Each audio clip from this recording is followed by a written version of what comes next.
Comme attendu, cet avant-dernier épisode de la saison 2 nous prépare à la grande bataille de cette fin de saison. Et bonjour à toutes et à tous, on se retrouve aujourd'hui pour ma critique de l'épisode 7 de la saison 2 de House of the Dragon. Comme d'habitude, on va commencer avec une partie sans spoiler. C'était un épisode vraiment incroyable de A à Z parce que Rhaenyra va aller encore un peu plus loin dans sa recherche de dragonniers pour Vermithor et pour Silverwing, parce que la semaine dernière ça s'était pas très bien passé, ou presque, parce que finalement on avait vu Adam qui avait pu monter sur T-Smoke, et justement l'épisode commence avec la rencontre entre Rhaenyra et Adam. Je vais pas dans les spoilers, je vais pas plus loin, mais ça commence littéralement là-dessus. Et c'est un épisode qui va justement bien se focus sur ça. Parce que Rhaenyra, elle le sait, c'est sa seule solution pour gagner la bataille, pour gagner la guerre, c'est d'avoir des dragonniers pour les dragons qui sont présents. Parce que les dragons sont la force ultime. Et si elle a plus de dragons, eh bien elle va gagner. C'est assez factuel. Et dans cet épisode, on va suivre aussi une nouvelle fois les aventures de Daemon du côté de Harrenhal. Et cette fois-ci, c'est un peu plus intéressant que d'habitude. Parce que là, on voit qu'il y a une vraie création d'armée du côté de Daemon. C'est en train de se faire réellement. On n'est pas sur simplement des visions qui sont assez floues et qui ne mènent pas forcément quelque part, en tout cas selon moi. Là, on est sur quelque chose de concret. Et évidemment, c'est un épisode qui met en avant les dragons. Oui, ça paraît bête de dire ça, mais c'est le cas. Et les dragons sont sublimes. Tous les dragons qu'on va voir dans cet épisode en termes d'effets spéciaux, même les plans de caméra qui sont choisis, la réalisation est vraiment superbe de A à Z. J'ai rien à dire là-dessus, c'est vraiment magnifique. Sûrement l'un des plus beaux épisodes de House of the Dragon, c'est sublime. Et c'est donc l'avant-dernier épisode avant le dernier épisode de la semaine prochaine. Et je trouve qu'il a parfaitement fait le boulot. Nous hyper pour le dernier épisode tout en étant excellent. Rien à dire de plus. Rentrons maintenant dans les spoilers et je parlais de la rencontre entre Rhaenyra et Adam. Là aussi, c'est un plan sublime. On va voir les deux dragons qui sont face à face sur une plage et leurs dragonniers qui vont s'avancer l'un vers l'autre. Et Adam va directement s'agenouiller, va reconnaître Rhaenyra en tant que sa reine, ce qui va évidemment faciliter les choses. Et surtout, c'est à partir de ce moment-là que Rhaenyra va se poser quelques questions sur comment avoir des dragonniers. Et c'est Mysaria qui va lui donner la solution, parce que, on le sait, il y a énormément de bâtards de Targaryens ou même d'autres familles, mais des Targaryens, il y en a beaucoup, et donc ils vont chercher parmi ces bâtards. Ils vont envoyer un message du côté de Port-Réal et trouver des bâtards qui peuvent possiblement monter sur des dragons. Et c'est justement là qu'on va retrouver deux personnages qui nous avaient été présentés lors des précédents épisodes. On se demandait à quel moment ils allaient être importants pour l'histoire. Et bien là c'est le cas. On a donc Ulf, si je dis pas n'importe quoi, et de l'autre côté on a Hugh. Alors Hugh est largement plus charismatique que Ulf, et en plus Ulf, c'est très particulier parce que lui se vante d'être un Targaryen depuis très longtemps, hein, selon ses amis, et là tu sens qu'il est plus très sûr de lui. Et je trouve ça assez réaliste de son côté, parce que des fois on te met des idées en tête que tu gardes tellement longtemps en tête qu'à un moment donné tu ne sais même plus si c'est réel ou non. Et je pense qu'il y a un peu ce côté-là de est-ce que finalement je suis réellement un Targaryen? Est-ce que je suis vraiment un bâtard?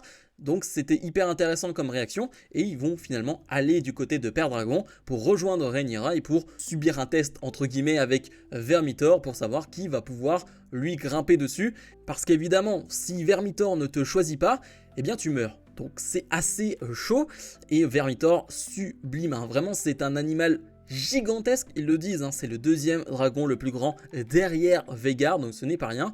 Et il est une nouvelle fois bien mis en avant. On a ce plan avec Rhaenyra qui est dos tourné et t'as Vermithor qui se dégage de cette caverne et on voit son énorme corps derrière Rhaenyra, vraiment sublime. Comme on pouvait s'en douter, Vermithor va un peu péter les plombs parce qu'il ne va pas trouver le dragonnier tout de suite. Et d'ailleurs on peut se demander dans un premier temps s'il a vraiment le bon dragonnier à ce moment-là. Donc énormément de monde va mourir, hein. Énormément de monde vont être brûlés par Vermithor. Je sais pas si vous l'avez remarqué, mais lorsque Vermithor il crache du feu, il y a une espèce de coup de sifflet à chaque fois, ce qui le rend assez unique par rapport aux autres dragons. Alors je sais pas si d'autres dragons le font et si vous avez noté cela, mais je l'ai assez vite remarqué parce que ce n'est pas quelque chose qu'on entend d'habitude et j'ai trouvé ça plutôt très cool. Mais Vermithor va brûler quasiment tout le monde jusqu'au moment où Hugh va se mettre face à lui. Et lui qui avait peur, hein, depuis le début, qui se cachait comme tout le monde, hein, d'ailleurs t'as pas réellement envie d'affronter Vermithor, et bien là il va prendre son courage à deux mains, il ne va plus avoir peur, il va crier un bon come on à la manière de Roger Federer, et là le dragon va se calmer. Et on comprend donc que le dragonnier de Vermithor sera Hugh. Alors il n'y avait pas réellement de surprise parce que si on mettait en avant ce personnage depuis des épisodes sans réellement comprendre pourquoi, c'était pas pour qu'il se fasse brûler lors de son premier face-à-face avec Vermithor. Bien sûr, c'était évident, mais j'ai trouvé la scène là aussi vraiment très jolie. Et en plus de cela, il n'y a rien à dire, l'acteur est hyper charismatique, donc le voir à dos de ce dragon-là, je trouve que ça fonctionne bien. Et de l'autre côté, on a Ulf qui lui essaye de s'échapper, mais va se retrouver au plus profond de cette caverne et va se retrouver nez à nez avec Silverwing. Et là c'est intéressant parce que je parlais d'un côté presque iconique avec Hugh face à Vermithor, où là c'est la confiance, c'est le charisme. Et bien là c'est l'opposé, vraiment c'est totalement l'opposé. Il est dans la gadoue, il a peur, il tombe, il trébuche. Mais finalement le dragon va le prendre en tant que dragonnier. Les deux parallèles sont hyper intéressants je trouve. On voit le côté charismatique et la prestance, et de l'autre côté quelqu'un qui est un peu peureux et pas hyper charismatique, tombe dans la gadoue et finalement il est quand même choisi. Donc je trouve que le parallèle est intéressant et je pense qu'il veut dire beaucoup de choses pour la suite.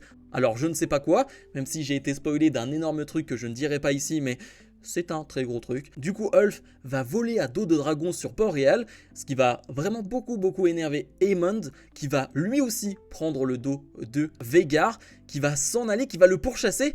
Sauf que bien sûr, Ulf arrive du côté de Père Dragon, et là il y a ce plan incroyable où on voit Rhaenyra qui est avec tous les dragons à côté d'elle, et pour une fois Vhagar va écouter Aemond qui lui dit de reculer, qui lui dit de repartir. On se souvient de la fin de la saison 1 où Aemond n'arrivait pas à contrôler Vhagar, donc ça veut dire beaucoup aussi de la relation entre les deux qui a évolué, de la confiance qui a évolué. Là Vhagar va s'en aller, va faire demi-tour et c'est plutôt logique. Ce plan est iconique, Rhaenyra avec tous les dragons autour d'elle, incroyable. Ça c'était l'histoire principale de l'épisode, mais il y a quelques trucs à retenir quand même. Ce qui se passe du côté de Daemon, c'était intéressant cette fois-ci parce que oui, on a eu une petite vision avec Viserys, mais elle était assez minime et finalement on est enfin dans la réalité avec Daemon qui va rencontrer Oscar Tully qui est maintenant le roi alors que c'est un enfant, mais surtout il va être incroyable lui aussi parce que il va traiter Daemon comme une merde. Vraiment, Daemon va se faire victimiser dans cet épisode par Oscar Tully, mais a raison et ça peut lui servir